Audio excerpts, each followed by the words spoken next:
meditación, de las distintas propuestas de meditación. Krishnamurti, su propuesta de la meditación era totalmente no dual y era un poquito controvertida, por lo menos lo era para unos, para mí no lo era nada.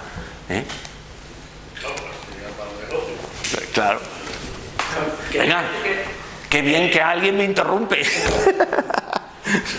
Que lo que tú decías que no hace falta método, yo creo que por el contrario que sí, que es muy importante el método, porque ten en cuenta que para toda nuestra tradición occidental se basa en la reivindicación del yo y en la separación entre tú y el otro, ¿no? Con lo cual, y eso viene de un sistema educativo que desde el principio trata de educarnos y introducirnos una metodología en torno al pensamiento racional, el pensamiento lógico, la conciencia ordinaria al final, la conciencia habitual, con lo cual para romper con eso, ese paradigma que todos tenemos creado, yo creo que hace falta otra metodología. Por ejemplo, el budismo es muy sistemático en una metodología de romper con esa conciencia ordinaria, con esos estados ordinarios de conciencia, para entrar en esos estados no ordinarios de conciencia que te permiten romper con tu yo y te permiten, por ejemplo, ser creativo. Es decir, la creatividad, como tú bien decías, parte de la base de romper con la conciencia ordinaria, de romper con el yo. Si no, es imposible la creatividad es del yo, y eso rompe también con toda la teoría del arte, del sujeto creador y de la teoría del autor. La creatividad no viene del yo, viene de otra cosa, viene de esa capacidad de conectar, como decían los griegos, con las musas, o de bajarte del idea-espacio, una teoría, una idea o lo que sea, que no estaba dentro de ti, ¿no? Y eso yo creo que implica necesitamos desarrollar metodologías para que la gente que no está acostumbrada a esa manera de pensar y a esa manera de actuar, pues sean capaces de hacerlo de una manera más sencilla, ¿no? Esta es la cuestión clave, ¿no? Menos mal que la has preguntado, porque alguien la tenía que decir, porque esta es la controversia, esa es la verdadera controversia, y es muy natural. Vamos a ver si esto sería la mejor parte del seminario, este trocito. Vamos a intentar entre todos a ver si vamos compartiendo significados, como decía David Bohm cuando hablaba del diálogo. Vamos a desmenuzarlo muy poquito a poco, no tengamos ninguna prisa, ninguna prisa. Fíjate cómo lo has comentado, que además es súper certero, muy claro.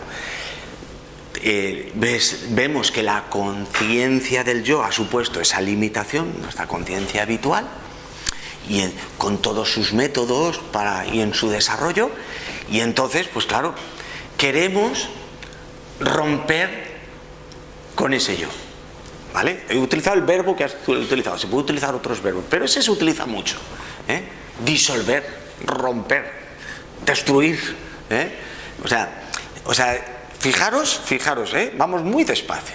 Y entonces, claro, como queremos hacer eso, tenemos esa voluntad, lo cual es lógico, estoy viendo que está limitado esto, a mí esto no me interesa. Lo que acabas de decir es tan natural, pero y ya veréis la paradoja de lo que nos propone Krishnamurti o nos proponían otras tradiciones no duales. Entonces, esa voluntad que nos nace, dice, bueno, pues yo quiero romper con eso y, lógicamente, voy a proponer un método para deshabituarme a ese aprendizaje antiguo y empezar con uno nuevo. Entonces, necesitamos una práctica, una metodología, como la que aportó la meditación budista tradicional, de todo. Es algo totalmente natural. Como le decía Aristóteles, le decía Sócrates, ya había muerto, pero le discutía a Platón. Oye, es que Sócrates decía, la virtud es conocimiento profundo. Y Aristóteles le decía, bueno, ¿y el hábito qué? Es que tenemos que deshabituarnos, necesitamos un método para deshabituarnos a toda esa estructura. Fijaros, esto que acabas de decir, que es la clave, es el meollo, ya les pasó hace 2500 años, o sea, esto no es nada nuevo. Además es algo natural que se produzca, porque ¿quién es, fijaros, el que quiere romper con el yo, con esa conciencia fragmentada, el que quiere, lógicamente, natural, imponer o crear un buen método para habituarnos en otra dirección. ¿Quién es? El mismo yo. Es el mismo yo, que no le gusta. Es que la limitación está, a mí no me gusta. Es que nos vamos a matar unos a otros. Joder, yo entiendo perfectamente a ese yo. Es que yo le apoyo. Es que a mí tampoco. Pero él dice, es que no me gusta. Hay que crear otro método para eso que hablaban de la visión no dual, para desarrollar unos hábitos nuevos. Y es muy racional. Pero fijaros que es el mismo yo el que le pone una etiqueta distinta. Cambia el método y como yo, como estructura de la conciencia del yo, tiene las mismas limitaciones que tenía el anterior yo, que tiene otro apellido, que creó ese método que ahora no nos gusta. A lo largo de la historia así ha ido evolucionando la conciencia del yo. Entonces, estamos de forma muy natural, estamos creando un método para destruir un método previo. Pero ese yo que quiere destruir el anterior yo no es un yo superior, no es un yo más auténtico, no es un yo más esencial. Seguro. De hecho, no es ese yo limitado. De hecho, ese yo, como creemos muy bien que es superior, es más auténtico, esto nos anima muchísimo. Y por eso nos apuntamos a los talleres de meditación. De hecho, yo que organizo talleres de meditación desde hace años, a mí se me apunta mucha gente para eso. Algunos se lleva alguna decepción cuando les digo, hombre, pues tampoco a lo mejor, no es esa. A veces propongo otra vía, o otra visión, que es esta que estamos hablando. O sea, realmente, como es un yo superior, lo que estamos amplificando es de nuestro yo, que no nos gusta, y creo que me parece muy bien, pues vamos, pues yo quiero un yo mejor, más cualificado, más espiritual, más bueno, más puro. Es algo natural. Pero es una amplificación del yo. Lo mejoramos, pero sigue siendo un yo. Y le metemos la misma limitación del otro. Método, progresión, que a lo mejor es una limitación natural. Yo no aprendí a ser médico en un día. O sea, tienes que apuntarte a una carrera, hay que acumular conocimientos, es natural. Por eso, la propuesta no dual es totalmente paradójica. Cuando la propuesta no dual te dice, no hay método. Realmente el método es la limitación. Estamos expandiendo nuestro yo, que no deseamos, que no nos gusta, hacia otro sentido. ¿Y dónde empieza el problema? ¿Cómo te llamas? Marco. Yo esto es que como a mí me ha pasado lo mismo, O sea, no creáis que la ensalada, estamos en la misma todos, Y empieza todo cuando observamos nuestro yo. Yo me acuerdo cuando era muy jovencito y empecé a leer a Krishnamurti, yo decía, joder, sí que tienes razón, que he limitado en mi yo, Joder, es que no me gusta nada, Esto, o sea, yo hacía una autocrítica de mi yo que lo ponía a saco, O sea, y entonces no me gusta mi yo. Yo estaba observando mi yo. Realmente no lo estaba observando. Es lo que estábamos hablando antes de la observación y del escuchar. A la mínima que afloraba el yo, ya decía, a mí tú no me gustas. Ya estoy juzgándome a mí mismo. No me gusta mi yo.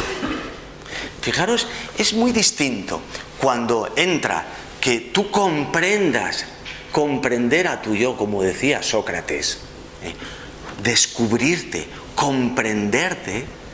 En la comprensión no hay juicio. En la comprensión hay visión global, una visión distinta, incluso hasta afectuosa. De hecho, es el afecto, como ponía ahí antes, la herramienta que nos permita esa visión. Entonces, realmente, la tradición no dual te diría, no tienes que destruir tu yo, no tienes que no desearlo, ni modificarlo. Tienes ni siquiera trascenderlo.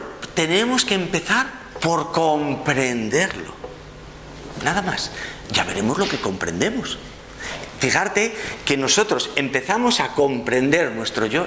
Imaginaros que lo vamos a hacer todos ahora. Vamos a hacerlo todos ahora. Vamos a comprender nuestro yo, pero claro, somos muy resabidos. Estamos comprendiendo nuestro yo y ya sabemos, no sabemos el final de la lección. Es que hay otra dimensión.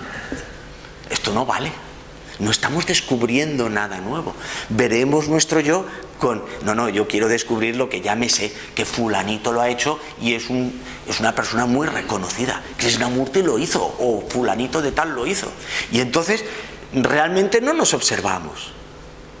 Queremos lo que ya otro ha conseguido. Comprenderte a ti mismo, tú no sabes lo que vas a comprender, no sabes lo que vas a descubrir. Si lo sabes, ya te está condicionando lo que vas a ver, lo que decían los físicos. Entonces, realmente comprender tu yo, posiblemente, para mí esto fue un descubrimiento precioso. Yo que le había echado tanta manía a mi yo, porque él veía su limitación, me di cuenta que y lo entendí cuando uní Sócrates con Krishnamurti. Comprender mi yo es realmente amar mi yo, tener afecto por mi yo. ¿Os acordáis de la anterior diapositiva? Anterior, espera. Esta es.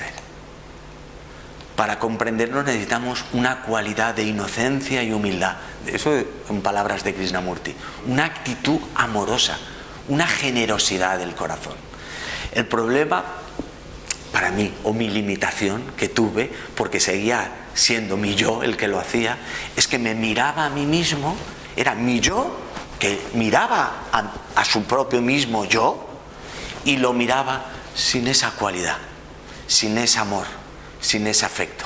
Y entonces, enseguida, a la mínima que lo miraba, había tardado 30 segundos, Marco, y ya iba a saco a por él. Ya no me gusta. Ya... Este es el responsable de todos mis males.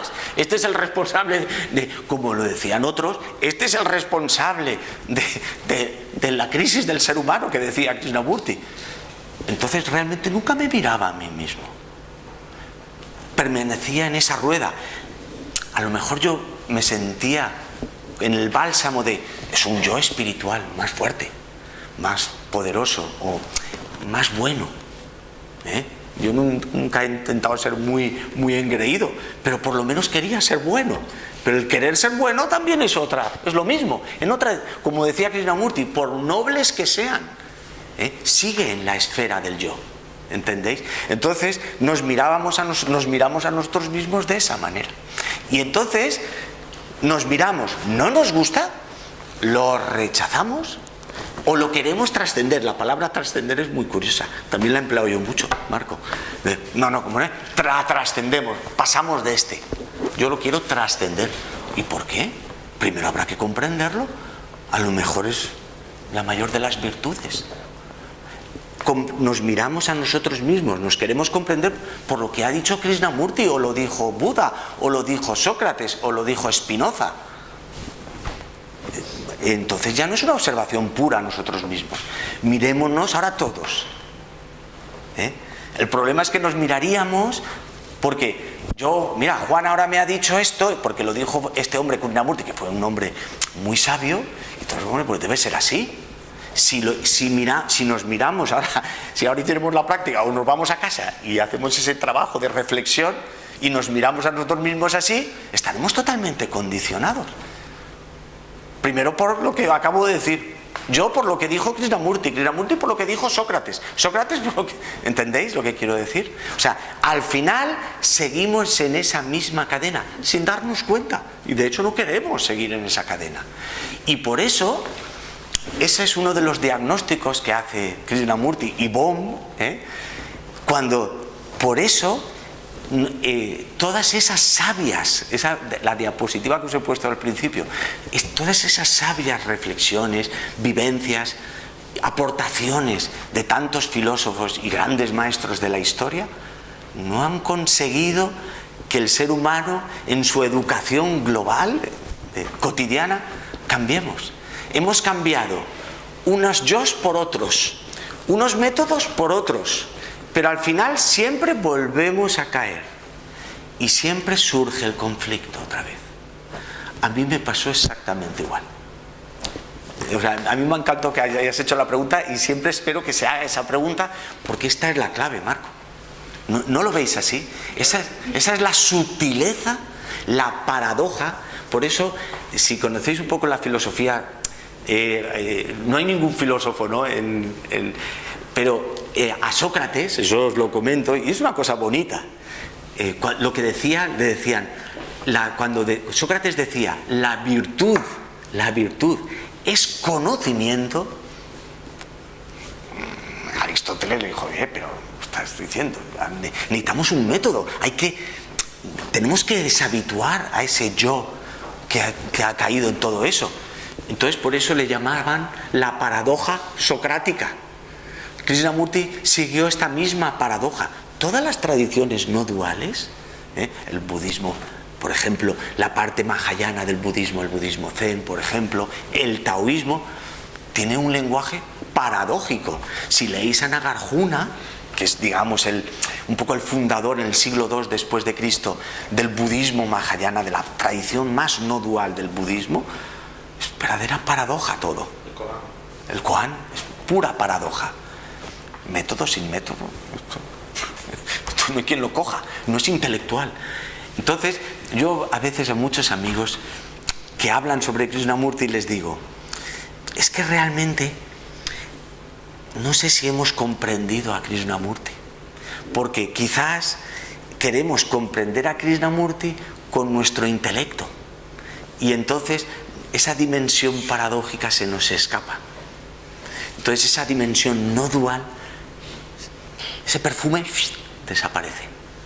No sabemos ni cómo aparece ni cómo desaparece, pero se perpetúa el conflicto.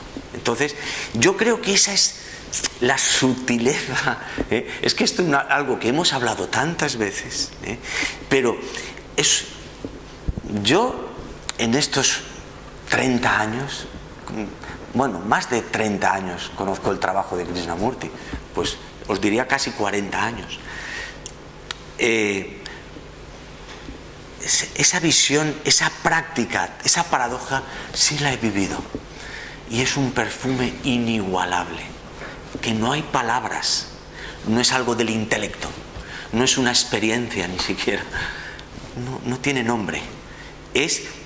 Ahí está la dimensión de esa inteligencia, que eso que ha surgido yo no le puedo poner nombre. Le pongo el nombre de inteligencia porque se la han puesto otros. ¿Entendéis? Esa es la paradoja que hay que vivir.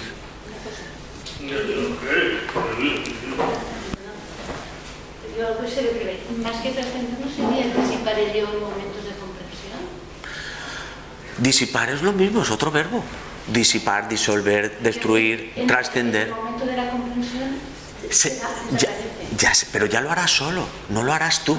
Si lo haces tú, si tú quiero disipar el yo, en ese momento que me comprendo, posiblemente pues, hagámoslo y lo comprobaremos.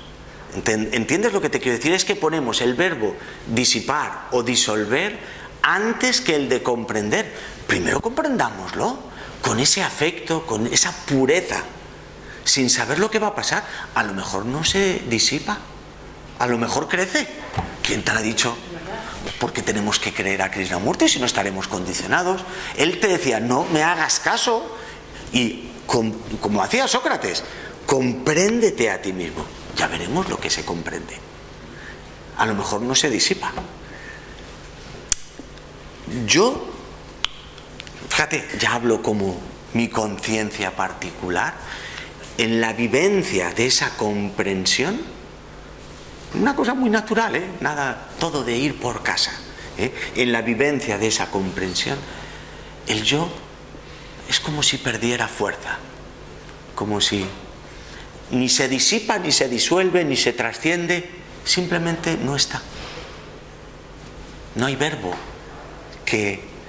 No es pertinente. No hay palabra, o sea, no hay yo, no sé.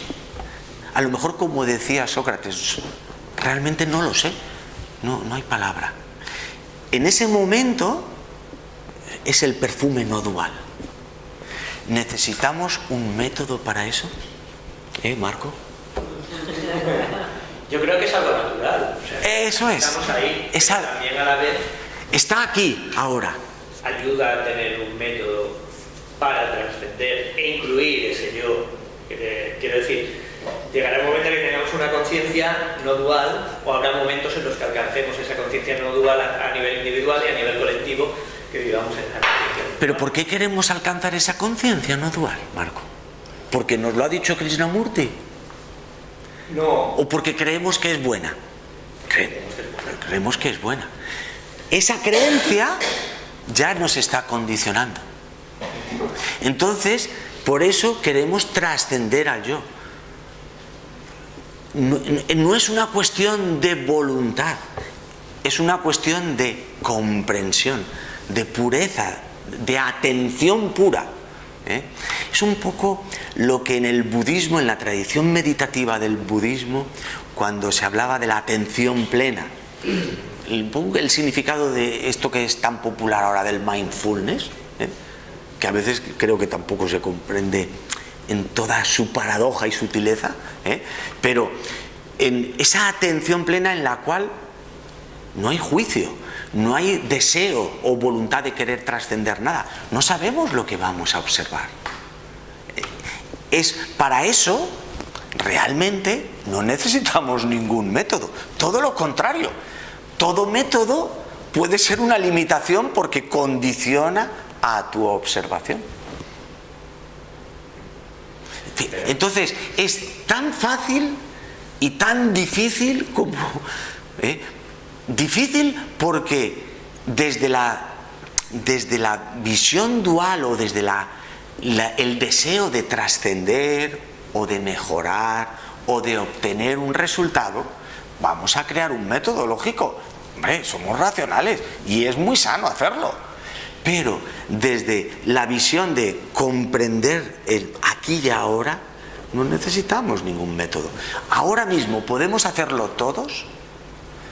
Si podemos hacerlo todos, pues es como decía Krishnamurti, esto también lo decía, y yo al principio no lo entendía.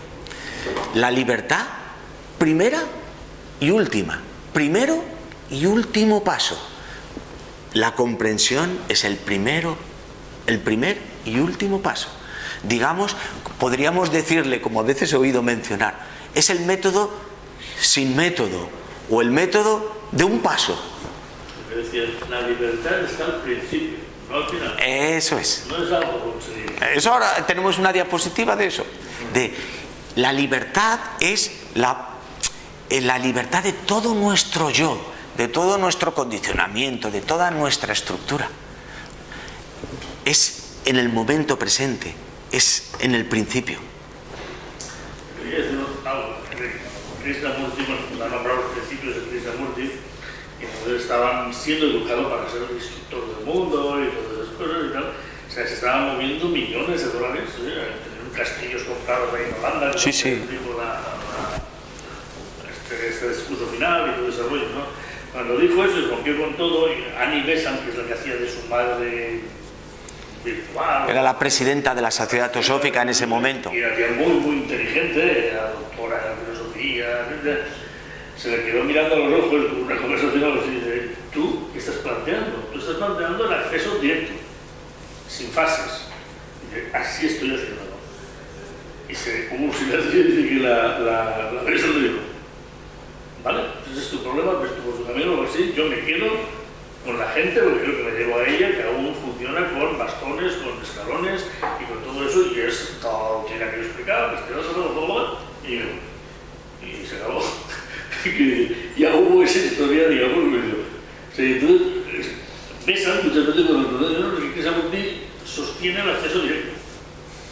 Y por tanto no cuenta el tiempo es una limitación, no es una limitación, es una ilusión, la cual cae el ser humano de forma muy agradable y dice, bueno, poquito a poquito, ¿no? Ya voy haciendo, ya me estructuraré y entonces a veces jugar el tiempo. Cuando haces jugar el tiempo, pues probablemente estás metiéndote donde el otro no está, no tiene nada que ver, no es algo totalmente independiente de eso. Y por tanto, yo sé, ahí está la aparente contradicción. Sí, la paradoja, entre si es que hay que ir, si hay una evolución también, ahora decirlo así, por escalones o por una cosa incremental, etcétera, etcétera, y eso se le ayuda, uno y todo eso, a una evolución cuya fuerza probablemente no está en el ego. Hay también que, otra forma de decir, no es que lo digas porque es la muerte, pero el poder asimilarlo así, es como que la fuerza la está haciendo no el ego. Entonces, la medida que tú te des cuenta que tú eres una mierda, que no eres exactamente lo más relevante del acontecimiento que hay en ti, o algo así, e intentes estar más atento, como más, digamos, de forma dispuesta, expectante a lo que estés sucediendo, probablemente lo otro haga su trabajo. Es una forma, no es que es amor que esto exactamente, pero sería una aproximación. Entonces, claro, pero eso no es método. Es el arte de estar atento, de estar serenamente expectante, o ya, no sé, como quieras, pero cuando estás atento de eso, no están ni tus planes ni nada. Pero es una práctica, ¿no? No. Quiero decir, para alcanzar un estado no dual, ¿no? Es un estado natural que cualquier niño pequeño está la mitad del día en ese estado, ¿no? Tú sabes que está en ese estado, pero con un vehículo sin formar. Claro. Pero Marco, ¿por qué quieres alcanzar un estado no dual? No. Estoy diciendo porque... Lo que deseamos. Estás diciendo lo que deseamos. Sí, no... ¿Pero por qué? Porque nos lo han dicho y nos hemos enterado de que es algo positivo ese estado. Es que ahí empieza. Claro, como queremos alcanzar ese estado no dual, lógicamente creemos una práctica para alcanzar ese estado. Por ejemplo, como le decía Aristóteles a Sócrates, deshabituémonos de todos nuestros hábitos. Esa mente tan... y es que es muy lógico lo que le decía Aristóteles a Sócrates. Pero el problema es que persiste el deseo de alcanzar ese resultado. Ese mismo deseo es una fuente de limitación, es una persistencia sutil, subliminal, de ese yo que desea alcanzar un yo superior, un estado superior. El trabajo que nos proponen, directo, como decía Antonio, es el aquí y ahora, el comprendernos a nosotros mismos. No sabemos lo que vamos a comprender. Pero esa es un poco la frescura de esto. La frescura de la creatividad, del descubrimiento. Día a día, momento a momento. A lo mejor no alcanzamos nada que se parezca a eso que llamaba no dual las tradiciones budistas o otras tradiciones. A lo mejor no se parecen nada. No lo sé. Es un trabajo que tenemos que hacer cada uno de nosotros. Descubrirnos a nosotros mismos. Esa es la diferencia. Sócrates no propuso nada más, Krishnamurti no propuso nada más. Lo demás que tenga que venir ya lo veremos, y cada uno lo tendrá que descubrir por sí mismo. Si es otro el que le da la herramienta, le va a condicionar. Entonces esa es un poco alguien me contestaría: sí, hombre, que me venga a mí como... yo no tengo tanto tiempo. Estoy hablando de yo como responder. Tengo que hacer algo mucho más coherente, ordenado y todo eso para poder alcanzar eso. Mismo yo no la respuesta. Claro, porque y es lógico, porque como quieren alcanzar algo que parece que es muy importante y no es muy frecuente, jolín, esto hay que prepararse. Es que es una reacción tan natural, pero la propuesta, en este caso de Krishnamurti, o lo que os estoy comentando ahora, o lo que dijo Sócrates, simplemente era comprenderse, era el primer paso. El segundo ya lo veremos, pero demos el primer paso bien dado. Yo muchas veces en los talleres de meditación, a mí me gusta mucho, por ejemplo, la práctica budista, la práctica del samatha, del vipassana. también me gusta. La práctica del samatha, de conseguir que el ser humano more en calma, me parece tan saludable para el organismo, para el funcionamiento de nuestra musculatura, nuestro aparato digestivo. Es tan saludable. O sea, simplemente estar en calma, es algo tan... O sea, es beneficioso, pero ¿estamos ahora en calma todos? Más o menos sí, ¿no? No veo a nadie que esté disparado por ahí, ni con una hiperactividad mental que ni siquiera permita escuchar. A nadie le está doliendo, tiene espasmos intestinales aquí ahora en este momento porque tenga miedo de que luego se presente una oposición, que puede pasar. Podemos morar en calma, es algo tan natural también, que yo muchas veces, cuando hacemos los talleres de meditación, muchos dicen, es que a mí me va a costar mucho aprender a meditar. Y digo, pues yo creo que es muy sencillo. Si ya estamos en calma, o si no escuchamos una música relajante y respiramos profundamente, somos conscientes solo de nuestra fisiología respiratoria, algo tan natural y sencillo como eso, enseguida tener esa calma para poderse mirar a sí mismo. No necesitamos más. Realmente en un día has aprendido todo lo que necesitabas aprender. Pasaste de ser, desde esta óptica, de esta paradójica dimensión de la meditación que nos propone Krishnamurti o nos propondría Sócrates, pasarías de ser un inexperto, que es la primera vez que vienes, a haberlo conseguido ya. Porque es un primer paso. Ese primer paso, indudablemente, para mirarte a ti mismo con esa observación pura, necesitas un poco de calma, ¿sí? Ahora estamos aquí entre nosotros, yo tengo esa calma. Yo a vosotros os veo muy calmados. Tenéis una calma suficiente para que entre todos nos demos cuenta de esas sutilezas de nuestro yo, de cómo ponemos los verbos, cómo queremos alcanzar resultados, todo esa estructura que a veces va por debajo y es subliminal. Tenemos la suficiente calma. Ahora mismo la comprensión se puede estar dando. Estamos en el lenguaje de Krishnamurti, como ahora veremos, estamos meditando profundamente. Y no hemos necesitado grandes prácticas. Es un taller, ha sido cortito, nos conocemos desde hace 1 hora y media. Y ya lo podemos hacer. Este era el primer paso que nos proponía Sócrates o nos proponía Krishnamurti. El segundo no lo sabemos. Demos primero el primero. Entonces, por eso, mirar, bueno, esto como lo hemos hablado ya de una forma diferente de aprender, es que quería, esto viene a ser lo mismo en lenguaje de David Bohm, de que nos hagamos propioceptivos de nuestro propio pensamiento. Él lleva el concepto de la neurofisiología, de la propiocepción natural, al terreno del pensamiento, de forma que nos hagamos conscientes de nuestra propia estructura del pensamiento. Entonces, él dice suspensión y propiopercepción. Suspensión quiere decir que para observarnos, para ser conscientes de nuestro propio pensamiento, tenemos que suspender juicios, condicionamientos, prejuicios, conclusiones, ideas previas, experiencias previas, porque si no, no nos podremos observar de forma pura, y no veremos los hechos tal y como son. ¿Entendéis? Él utiliza ese lenguaje, pero es exactamente igual. Por eso